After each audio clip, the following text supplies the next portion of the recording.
morning, everyone. My name is Lisa Moore, and I'm speaking about cities and the art of the narrative. I was born in the city of St. John's, Newfoundland, as were my parents and grandparents and their parents and their parents' parents. My husband, Steve Crocker, and I grew up on the same subdivision when we were kids. And though we didn't meet as children, we probably cut through the same fields and climbed the same back fences, perhaps missing each other by minutes on our way home from school. We didn't meet, but my father had dated Steve's Aunt Bernice a couple of times before we were born. And I recount this fact in order to give you an idea of the size of the city and the kinds of stories that bind it. Steve and I didn't get together until the mid-'80s when we were 22. We met at 3 o'clock in the morning in a downtown St. John's bar called Kibitzers, where you had to bang on the back door until the bartender cracked it open and cast an anxious eye around the pigeon shit splattered alleyway and ushered you under his outstretched arm, and where The Last Tango in Paris was playing on a TV over the bar. Steve and I met just as Marlon Brando and Maria Schneider were agreeing never to tell each other their names. There's a bit of Irish folklore that believes a certain kind of enchantment can imprison a person's soul in an inanimate object, a rock or brick, a building or a bridge. And the only way to release it is to say the person's name 3 times while touching the object.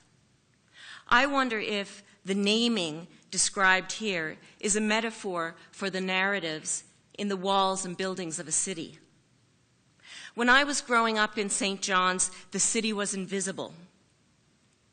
Like the invisible cities of Italo Calvino's experimental book by that name, St. John's could shimmer in and out of view.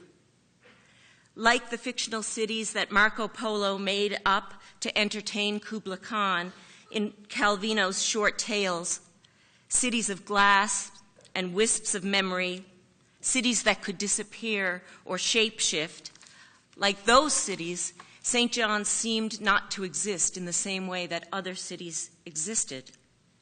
St. John's didn't feel solid underfoot because in my late teens and early 20s, when I read novels with an intensity that overwhelmed and altered me forever, I hadn't come across a single novel set in contemporary St. John's. It's not that they didn't exist, perhaps, but I didn't know how to find them. I didn't know their names. St. John's was not as solid underfoot as the London, say, of Virginia Woolf's Mrs. Dalloway, with its carriages and motor cars, omnibuses, vans, sandwich men shuffling and swinging, brass bands, barrel organs. Nor was it as concrete as the New York that appears on the pages of Don DeLillo's Underworld.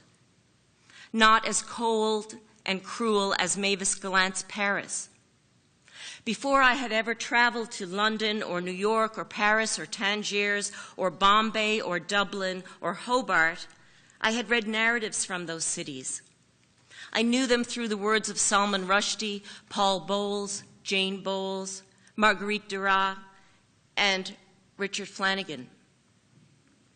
I knew already that buildings could speak stories, that every city block held layers of narratives, every window a page, every alleyway a chapter, and I also knew there were stories trapped in the stones of St. John's. My husband, like other kids from that subdivision where we grew up, sometimes snuck into the Waterford Psychiatric Hospital, otherwise known as the Mental, just for a lark. Once, when Steve was a kid of 11, he came upon a storage room with rows of shelves that rose from the floor to the ceiling, jammed tight with files, and he took them down one at a time and read the patients' histories.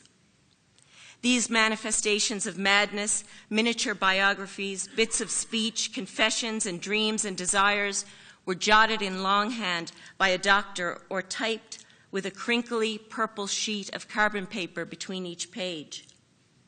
The experience must have scared him because he became a sociologist. The St. John's playwright Andy Jones once said that everybody in St. John's should be conscripted, like a soldier, to write the story of her life. I imagine each citizen drafted at a randomly chosen date, appearing at City Hall where she would be led to a cubicle to write out everything she has ever felt, who she has loved, what she regrets, all the affairs and longings and infidelities and fortunes and children and pets, bankruptcies and bargains. And when she's done, the tale would be bound in vellum and cataloged and stored in a giant library like the one my husband found in the psychiatric hospital.